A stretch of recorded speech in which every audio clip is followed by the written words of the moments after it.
मैं अपने घर पे अकेला रहता था और मेरी पूरी फैमिली रहती थी मुंबई। और जो कि मेरे घर पे मैं अकेला रहता था, बनाता था, खाता था, सारी चीज़ें थी। पर एकाएक मुंबई से मेरे लिए बुलावा आया। घर पे चिट्ठी आई कि आ जाओ बेटा, थोड़ा सा यहाँ पे तुम्हारी बहन की शादी हम मुंबई से कर रहे हैं, तो आप भी आ जाओ। तो गाइस हम सुबह की ट्रेन पकड़ के निकल गए। मैं अकेला निकला वहाँ से सारी चीज़ें लेके। और मुंबई, मैं इलाहाबाद का रहने वाला हूँ, और मुंबई की ट्रेन पकड़ा। मैं सुबह सुबह निकल दिया, पर मुझे पता नहीं था कि ये सफ़र और मुझे एक ऐसी मोड़ पे लाके खड़ा कर देगी। और इस सफ़र में, इस रास्ते में मुझे ऐसी ऐसी चीज़ों को देखना पड़ेगा। और क्या होगा, मैं कभी सोचा नहीं था। इन वादियों में और इन खुशबुओं में मैं बहक सा गया, खो सा गया। और बैठे बैठे ट्रेन में बैठ तो गया मैं, पर बिल्कुल थम सा मैं गया था। फिर क्या हुआ, शाम का टाइम आया और प्रयागराज जंक्शन से हम बहुत दूर आ चुके थे। रीवा, मध्य प्रदेश। मध्य प्रदेश में हम जैसे एंटर करते हैं गाइस, वहाँ पे एक बहुत ही बुजुर्ग दादाजी आते हैं। उनकी उम्र तकरीबन मेरे हिसाब से होगी 60-65 साल के वो होंगे। वो आते हैं और हमारे सामने वाले सीट पे वो बैठते हैं। बिल्कुल वो भी अकेले थे, हम भी अकेले थे। और उनको भी जाना था, उनका सिर्फ एक बेटा था। और उनकी बेटे की एक बेटी थी और उनकी एक बहू थी। तो वो क्या कहते थे, वो दादाजी भी वहीं रहते थे और बस वो अपने बेटे से और बहू से मिलने के लिए बॉम्बे जा रहे थे। दादाजी आंखों में बहुत ही पुराना चश्मा लगाए हुए, और चश्मे में बांधी हुई रस्सी थी जो कि कान के पीछे वो फंसाए हुए थे। दोस्तों, एक बहुत ही पुरानी किताब निकाल के, उसके जो दत्ती थे बिल्कुल फटे पुराने थे, चिथड़े चिथड़े उसके अलग थे। उसमें निकाल के वो कुछ ऐसा लग रहा था जैसे बहुत ही ज़रूरी चीज़ ढूंढ रहे हों वो उसमें, और वो चीज़ उनको मिल नहीं रही हो। फिर वो क्या करते हैं, और कभी उसको देखते हैं, कभी मेरी तरफ देखते हैं। और मैं ये चीज़ हैरान रह गया, मैं तो उनको देख रहा था कि इतनी उम्र में अकेले सफ़र कर रहे हैं वो। और हाथ में एक उनके अटैची था, बोल सकते हो संदूक। संदूक था जो कि बहुत पतला था, मीडियम साइज़ था, उसको वो लेके रखे थे वहाँ पे। और मुझे तो दादाजी को देख के बहुत ही अजीब-सा फ़ील हो रहा था। फिर दादाजी कई बार मुझसे बोलने की कोशिश की है, मैं भी बोलने की कोशिश किया। पर होता है ना कि एक अपना उम्र के लोग ढूँढते हैं कि हाँ, हँसी-मज़ाक हो तो ठीक है। अब बुज़ुर्ग लोग क्या करते हैं, वो सोचते हैं अगर बुज़ुर्ग लोग मिलते हैं ना तो उनको उनकी उनकी उनसे बहुत बैठती है। और जो हम यंग जनरेशन के लोग रहते हैं, सोचते हैं कि यार अगर मैं हम बुज़ुर्ग लोग से बात करेंगे तो वो हमको पकाएँगे, वो हमको पैनिक करेंगे, बोर करेंगे। पर हमको ये कहाँ पता था कि वो यंग जनरेशन से कई गुना ज़्यादा अनुभवी और कई गुना ज़्यादा सस्पेंसिव हैं वो। ख़ास करके इस उम्र के लोग, हम तो कहेंगे अगर आप साथ करना चाहते हो, बैठना चाहते हो, तो ऐसे लोगों में बैठो, आपको बहुत कुछ सीखने को मिलेगा। फिर शाम होती है धीरे-धीरे और रात होती है। गाइस, ये बैकग्राउंड में जो वीडियो आपको चल रही है, उसी सफ़र के दौरान ये वीडियो शूट किया गया है। पर मैं उस टाइम कहानी सुनने में इतना लीन हो गया था, दादाजी जो-जो चीज़ें बता रहे थे, बिल्कुल मैं दिमाग काम करना बंद कर दिया, फ़ोन साइड में रख दिया था सारी चीज़ें। बट मैं सुबह के टाइम से वीडियो ज़रूर शूट कर रहा था। तो बात क्या होती है दोस्तों, रात होती है, रात को 9 बज जाते हैं। दादाजी घर से कुछ खाने का चीज़ लिए थे, जो कि खाना तो नहीं बोल सकते उसको, खाना भी बोल सकते हो और भी कुछ। बट उसमें रोटी वग़ैरह नहीं था, पर था कुछ, लाई था और कुछ थोड़ा-सा मीठा टाइप था। और मैं भी घर से पराठा लिया था और आलू के सब्ज़ी लिया था सूखी। फिर क्या चीज़ होती है कि दादाजी खा रहे थे, मैं नहीं खा रहा था क्योंकि मुझे भूख नहीं थी। दादाजी खाए, चश्मा लगाए, अपना चश्मा लगाने के बाद वो धीरे-धीरे थैले को खोल रहे थे। उसके बाद वो खाने की कोशिश जैसे करने की कोशिश की है खाने की, फिर वो हमसे बोलते हैं, "बेटा कहाँ से आ रहे हो?" बहुत ही धीरे-सी आवाज़ में। मैं उनकी बातों को सुना, उसके बावजूद भी उनकी बातों को मैं इग्नोर कर दिया। फिर से वो मेरी तरफ देखे तो होता है ना, जब कोई आपको देखता है तो आपको पता चलता है कि हाँ, मुझे कोई देख रहा है। तो दादाजी जब मुझे देखे तो एक बार बोले कि बेटा तुम कहाँ से आ रहे हो? तो उस टाइम तो मैं नहीं बोला। फिर जब वो मेरी तरफ देखे तो मैं उनको देखा, बोला हाँ दादाजी क्या हुआ? मतलब हँसा, जैसे मैं हँसा, उसके बाद वो कुछ बोले, फिर से मैं नहीं सुना। तो तब कन्फर्म था कि मैं नहीं सुना। मैं बोला क्या, हाँ दादाजी क्या हुआ बोलो। तो दादाजी कहे बेटा कहाँ से आ रहे हो? तो मैं बोला कि दादाजी हम इलाहाबाद से आ रहे हैं, प्रयागराज जंक्शन संगम से, जो कि वहीं पे मैं रहता हूँ, खेती-बाड़ी करता हूँ, पढ़ाई करता हूँ और मैं अभी 18 साल का हूँ। मेरी पूरी फैमिली रहती है बॉम्बे में। दादाजी बोले ओह अच्छा, मेरी भी मेरे बेटे मेरे बहू रहते हैं थाने में। बोले अच्छा, फिर बोले कि बेटा कौन-कौन है फैमिली में? मैं उनको बताया कि मेरी फैमिली में ऐसे-ऐसे लोग हैं, सारी चीज़ों को उनको बताया, शेयर किया उनसे। नो डाउट वो बहुत अच्छे थे, ऐसा नहीं है। फिर दादाजी मेरी तरफ बहुत गौर से देखे, बहुत गौर से देखे। बोले तुम बॉम्बे फर्स्ट टाइम जा रहे हो क्या? मैं बोला हाँ दादाजी फर्स्ट टाइम जा रहा हूँ। बोले कि अच्छा ठीक है, तुम फर्स्ट टाइम तो जा रहे हो, कैसा तुमको लग कैसा रहा है? तो दादाजी की बातें मुझे कम समझ में आ रही थी, क्योंकि थोड़ा-सा वो बुज़ुर्ग भी थे तो धीमी आवाज़ में बोल रहे थे। तो हम कहे दादाजी आप खा लीजिए, हम भी कुछ खा लें, उसके बाद आगे की बात कंटिन्यू करते हैं। तो दादाजी खाए, खाने के बाद मैं भी खाया। उसके बाद दादाजी फिर से अपनी अखबार निकाले, अखबार निकाल के पढ़ने लगे। और गाइस रात हो चुकी थी, बिल्कुल अँधेरा हो चुका था। ट्रेन में हल्की-हल्की सी लाइट जल रही थी और सिर्फ़ उस बोगी में तो बहुत सारे लोग थे, बट आमने-सामने की जो सीट थी, उसमें मैं था और दादाजी थे। तो क्या हुआ दोस्तों, फिर दादाजी पढ़े, पढ़ने के बाद बोले कि बेटा नींद आ रही है तुमको? मैं बोला नहीं दादाजी, रात को बज गए थे 10:30। उसके बाद दादाजी बोलते हैं बेटा मैं तुमको एक बात बताऊँ? मैं बोला हाँ। कहे कि यार आज मैं तुमको देखा तो मुझे अपनी जवानी की बात याद आ गई। मैं बोला अच्छा क्या बात है? फिर दादाजी बोले कि, मैं बोला अच्छा क्या हुआ था ऐसा? बोले कि मैं फर्स्ट टाइम जा रहा था बैंगलोर। मैं बोला ओह अच्छा बैंगलोर गए थे आप? बोले कि हाँ। बोले, मैं बोला कि क्यों कमाने के लिए? बोले कि बेटा कमाने के लिए तो गया था, हाँ भी ना भी बोल सकते हैं। मैं बोला किसके साथ वहाँ पे गए थे? दादाजी बोले वहाँ पे मेरी मौसी रहती थी। मैं बोला अच्छा। मैं बोला कि अच्छा कितने उम्र में गए थे? बोले कि मैं 17 साल का था तो मेरे पिताजी थे जो कि मुझे बहुत मारे थे। वो हमको मारे तो हम उसके गुस्से में बैंगलोर निकल गए थे, वो भी बिना टिकट का, और किसी को नहीं बताया कि मैं बैंगलोर जा रहा। बचपना थी, नया खून था, यंग थे हम, चले गए। दोस्तों कहानी यहाँ से मोड़ लेती है। दादाजी की कहानी जब हम सुनते हैं तो अगर आप भी सुनोगे तो रूह काँप जाएगी। तो ज़रूर मैं बोलूँगा कि वीडियो में एंड तक बने रहो, बहुत मज़ा आने वाला है आप लोगों को। क्या सीन होता दादाजी बोले, मैं बोला अच्छा ठीक है। दादाजी को मैं गया, दादाजी हल्की-हल्की सी क्या कहते हैं ना कि जनवरी का मौसम था, महीना था, ठंड भी पड़ रही थी। मैं ब्लैंकेट लिया था और जाके दादाजी के सीट पे बैठता हूँ और वहाँ पे ब्लैंकेट में ओढ़ लेता हूँ, दादाजी की तरफ भी आधा कर देता हूँ। उसके बाद दादाजी बीड़ी जलाते हैं। दादाजी को मैं बोला कि ट्रेन में अलाउड नहीं है दादाजी। बोले बच्चा रात हो गई है, कोई नहीं देखने आएगा, पर मगर मैं पीऊँगा नहीं तो मेरा दिमाग नहीं काम करेगा। मैं बोला अच्छा ठीक है। बोले कि मेरे पिताजी थे जो कि चोरी में मुझे कोई गलत फँसाया था तो उस वजह से मुझे बहुत मारे थे, और मार के बोले कि तुम घर छोड़ के भाग जाओ, हमारे घर पे आना मत। तो दादाजी बोले कि ठीक है, और बोले कि रात को मैं सोया और बिल्कुल वो होती ना कोई बात दिल में लग जाती है, तो वो बिल्कुल सही सारी चीज़ें बोल रहे थे। और मेरे साथ भी ऐसा हो चुका है, ऐसा नहीं है कि मेरे साथ नहीं हुआ है। फिर मैं दादाजी बोले कि चलो अब मैं करके बोलूँगा तो समझना कि दादाजी बोले ठीक है। तो दादाजी कहे कि हम निकल दिए कि हम कहे अच्छा, हम कहे हो कहाँ से आप? बोले कहे कि हम यहीं से एमपी से बैठे हैं, सतना से। हम कहे अच्छा। बोले कि हम निकल लिए बेटा, और कोई मंजिल का नहीं पता था, मेरे जेब में सिर्फ थे 20 रुपए थे।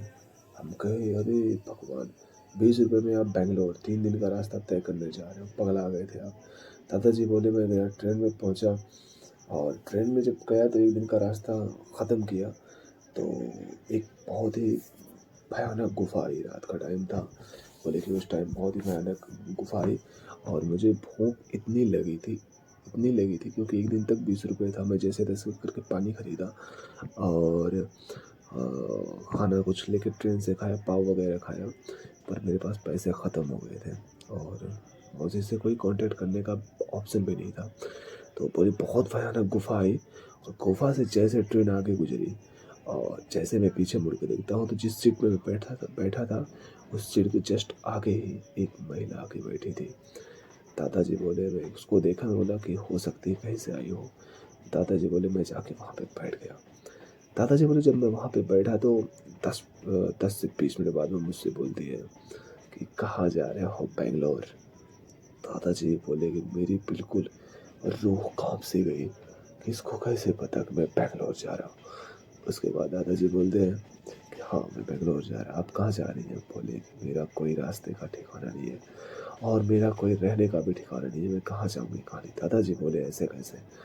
सेम चीज़ अप्लाई की। बोले कि मेरे पिताजी मुझे मार के भगाए हैं और मैं घर छोड़ के जा रही हूँ। दादाजी बोले, अच्छा ऐसा? बोली बोली कि मेरे पास बहुत सारे पैसे हैं और क्या है कि मैं आपको बहुत सारा पैसा दे भी सकती हूँ, जो कि तुम्हारे घर वाले कभी जज नहीं किए होंगे कि तुम्हारे पास इतना पैसा आ सकता है। बोले, अच्छा ऐसा कैसे? दादाजी बोले, बेटा, फिर आए हम, कोई स्टेशन बताए थे, हाँ आ, मुगलपुर, हाँ मुगलपुर। बोले कि मुगलपुर में गाड़ी जाके हमारी स्टॉप लेती है शाम को और तकरीबन 6 बजे। बोले कि वो हमको लेके मुगलपुर में उतर गई। जैसे ही हम मुगलपुर में उतरे बोले कि ठीक है, तुम आ जाओगे, तुमको विश्वास नहीं होगा तो तुम वापस यहाँ से अपनी आगे की जर्नी, बहुत सारी ट्रेनें जाती हैं, तुम स्टार्ट कर सकते हो बैंगलोर के लिए। बोले, बेटा, मैं उसके साथ मुगलपुर में उतरा जहाँ पे बिल्कुल सन्नाटा था और रात हो गई थी। सिर्फ प्लेटफॉर्म पे हल्की हल्की सी रेड लाइट्स दिख रही थी और वहाँ पे बिल्कुल सन्नाटा था, कुछ नहीं था क्योंकि वो ऐसा प्लेटफॉर्म था कि बहुत ही कुछ ही लोग आते जाते थे वहाँ पे। और वहाँ पे जब मैं उसके साथ उतरा तो वो मुझे लेके जाती रही। बोले कि ठीक है, पहले तो मैं बोला कि मुझे भूख लगी है बहुत तेज़ी से। तो वो आगे जाते जाते एक छोटी सी दुकान दिखी जहाँ पे एक बूढ़ी औरत थी। वहाँ पे वो कुछ नाश्ता वगैरह, पकौड़ी वगैरह बना के खिलाती थी। तो मैं वहाँ पे खाया, चाय पिया, पानी पिया। उसके बाद वो महिला मुझे लेके चली गई। जाके बहुत ऊंचा पहाड़ था, पहाड़ उन वादियों में मुझे लेके गई वो। और मैं भी था क्योंकि वो अच्छी थी, मेरा भी आप समझ सकते हो कि होता है ना। दादाजी मुझसे बोले कि एक यंग उम्र था, उबलता खून था, लड़की था साथ में थी तो कोई डर नाम की चीज़ें नहीं थी कि चलो ठीक है। पर बात कुछ यहाँ तक पहुँच जाएगी मैं सोचा नहीं था। दादाजी मुझसे बोले, अच्छा दादाजी बताओ क्या हुआ? दादाजी बोले, मैं उसके साथ जब रात हो गई, तकरीबन बज गए 9, बज गए 9:30। बोले दादाजी बोले, गया में पहाड़ों पे एक छोटा सा घर था और वहाँ पे छोटा सा स्टोव था, लाइट जलाने वाला लाइटर था, छोटे छोटे बर्तन थे और कुछ वहाँ पे राशन भी थे। और दादाजी बोले, मुझे तो बहुत भूख लगी थी। सबसे पहले मैं वहाँ पे खाना पकाया उसके साथ और खाना पकाने के बाद हम दोनों लोग खाए। और खाने के बाद बोले, अच्छा दादाजी, खाना खाने के बाद फिर क्या हुआ? दादाजी बोले, खाना खाया, उसके बाद चाँदनी रात थी और चाँदनी रात में बिल्कुल सब उजाला था, बिल्कुल सन्नाटा था। दूर-दूर से अ, सिर्फ़ जानवरों की बोलने की आवाज़ आ रही थी। दादाजी बोले, मैं वहाँ पे लेटा था। उसके बाद वो लड़की बोली कि चलो मैं तुमको कुछ दिखाती हूँ। दादाजी उसके साथ चल दिए। जाते-जाते थोड़ी दूर पे एक झील था। उस झील में अ, दादाजी बोले कि वहाँ पे झील में बज गए थे 12, पर इतना उजाला रात था और मैं सोचा कि हाँ, अब पैसे मुझे देगी, अब पैसे देगी। दादाजी बोले कि मैं अपने चालाकी से, अब पैसे देगी तो फिर मैं निकल लूँगा बैंगलोर, वहाँ पे मौसी के पास जाऊँगा, अच्छे से रहूँगा। पर वो लेके गई झील के पास, वहाँ पे पहाड़ों में, जो कि वहाँ पे कोई नहीं था। दोस्तों, वहाँ पे पहुँचने के बाद बिल्कुल वो कूद गई। वहाँ पे एक छोटी-सी नदी थी। लड़की उस नदी में कूद गई और बिल्कुल वहाँ से मतलब दिखी नहीं। दादाजी कब से ढूँढ रहे थे, मतलब उस अभी मैं उनको दादाजी बोल रहा हूँ, पर उस टाइम वो बहुत यंग थे। दादाजी ढूँढे पर वहाँ पे कहीं दूर-दूर तक कुछ नहीं दिखा। दादाजी वापस उन रास्तों से भागते भागने लगे, क्योंकि उनको डाउट हो गया कि कुछ दाल में काला है। उसके बाद दादाजी वहाँ से वापस रिवर्स जब भागने लगे, तो रास्ते में उनको कटे हुए धड़ दिखाई दे रहे थे, जैसे पेड़ पे कटा हुआ सर, और कहीं पे बिना सर का पूरी बॉडी चलते हुए दिख रही थी।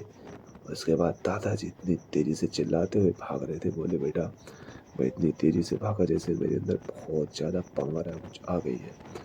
फिर दादाजी बोले जैसे कोई रो रही हो। फिर मैं उसके तरफ देखा नहीं, फिर भी रास्ते सीधे भाग रहा था पहाड़ों के नीचे।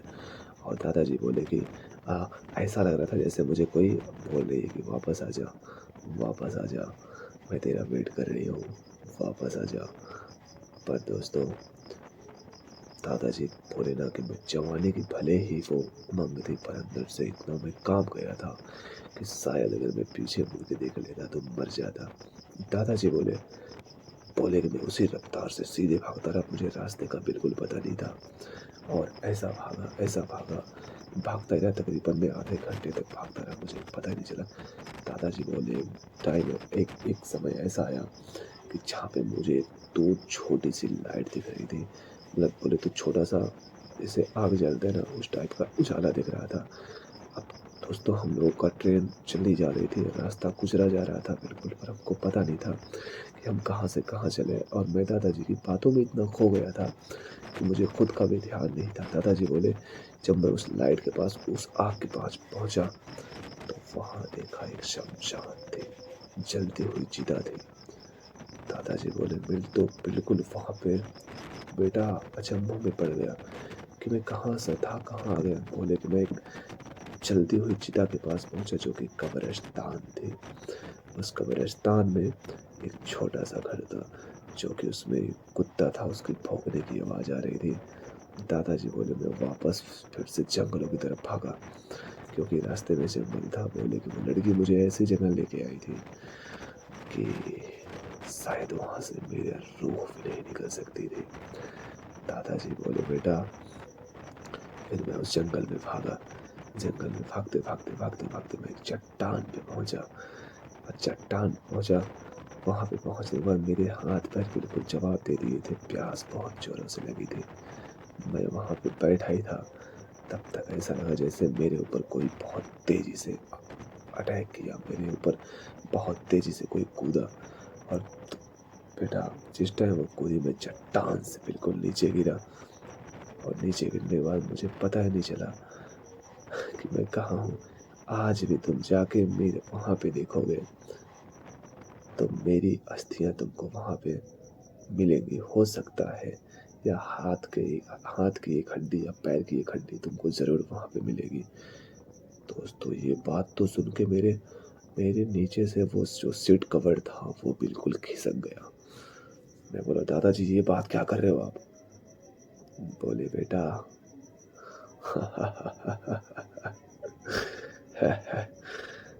बेटा, तुझे भी पैसे चाहिए? सेम वही स्टेशन आ चुकी है। अगर तुमको भी पैसे चाहिए तो तुम मेरे साथ चलो, इतने पैसे दूंगा तुमको, इतने पैसे दूंगा, तुम्हारे घर वाले सारी जिंदगी ऐश करेंगे। बेटा, मैं 2 औरतों को और 2 बच्चों को, क्योंकि जो 2 औरत थी उन्हीं के बच्चे थे, वहाँ पे उसी घर में वो लोग रहते हैं। अगर तुमको पैसा चाहिए तो वहाँ पे बहुत बड़ा खजाना है, चलो तुम मेरे साथ, मैं तुमको पैसा दिलवाऊंगा। वो लड़की तो मुझे नहीं दिलवाई, पर तुम जा रहे हो तो बेंगलोर मुंबई, पर मुंबई ना जाओ, मैं चलो तुमको वहाँ पे बहुत सारा पैसा दूंगा। दोस्तों, दादाजी की ये बात, ये लालच में सुनते हुए मैं समझ गया कि बस जिस चीज़ का डर था, दरअसल वही मेरे साथ होने वाला है। दोस्तों, गाड़ी सीधे रुक गई प्लेटफॉर्म पे। जैसे उसी प्लेटफॉर्म पे रुकती है, बिल्कुल सन्नाटा, दूर दूर तक कुछ नहीं था। बस वहाँ से हमको हल्की-हल्की सी लाइट दिख रही थी। दोस्तों वहाँ यहाँ तक कि एक आदमी भी स्टेशन पे नहीं रुका। दोस्तों मैं अचक्के से वैसे उठा और भागते-भागते गया गेट पे गया। एक महिला वहाँ पे खड़ी थी। वहाँ पे एक औरत खड़ी थी। उस औरत की मैं शक्ल देखा दोस्तों, बिल्कुल शक्ल जब देखा तो उसके शक्ल की तरफ पूरे उसके बाल बिखरे हुए थे। उस चीज़ को देखते हुए दोस्तों मैं गाड़ी के नीचे कूद के सीधे बहुत तेज़ी से भागा और इतनी तेज़ी से भागा कि मैं भूल गया कि मुझे गाड़ी भी पकड़नी, क्योंकि वो बोलते हैं कि बहुत ही भूतिया जगह है वो रेलवे स्टेशन, वहाँ पे कोई नहीं उतरता। दोस्तों ये कहानी आपको कैसी लगी? आगे की कहानी अगर आपको जाननी हो तो वीडियो में कमेंट करना, मैं आगे की कहानी ज़रूर लाऊँगा। बिल्कुल रात हो गई थी और सफ़र कटता गया। गाड़ी पता नहीं कहाँ से कहाँ पहुँच गई, मुझे नहीं पता था। दोस्तों होप कि वीडियो आपको अच्छी लगी होगी।